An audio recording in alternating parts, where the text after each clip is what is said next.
Modrá košeľa, tmavo-modré nohavice, oblečenie charakteristické pre vodičov Žilinskej Sadky.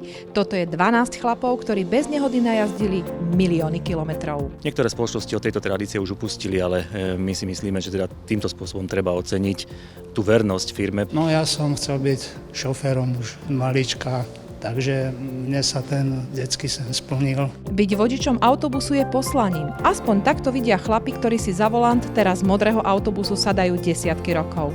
A nemenili by. Najnovšie ich košele zdobí pozlátená spona za odkrútené kilometre bez nehody, ale aj roky v službe.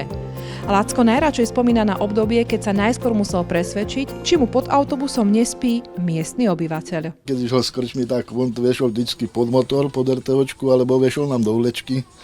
No a keď sme ráno vlečku zapli, cestujúci nám ho pomohli vykotúľať, lebo on mal takých okolo 150 kg. Tak sme ho dolu schodami skúlali a dobre. Štefana zas k volantu priviedol otec, ktorý bol tiež dlhé roky vodičom. Som sa s ním vozieval. Ešte v tých RTOčkách na tej motore som sedával, som sa s ním vozieval a furt mi to rástlo srdcu, až som sa dal. V 70. roku som sem nastúpil ako učen, v 73. som sa vyučil a po vojne v 75. som znova sa vrátil sem. Stať sa autobusákom, viete, že to už je špička. Aj Ivana k práci vodiča priviedol otec a nie len ten.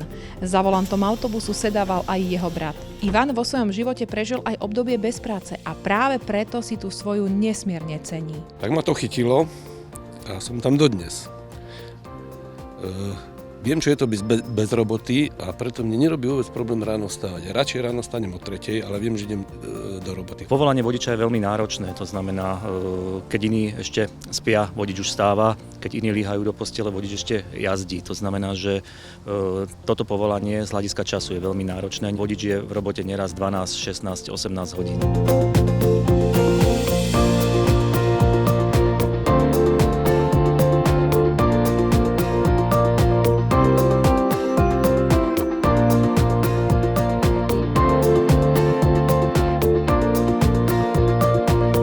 Týchto 12 vodičov si splnilo svoj chlapčenský sen a pri otázke, či si vedia predstaviť odchod do dôchodku, sme Lacka dokonca rozplakali. Jeho slzy svedčia o tom, že svoju prácu nadovšetko miluje. A preto, ak aj vy chcete byť v skvelom tíme, neváhajte, veď sedieť za volantom autobusu má svoje čaro.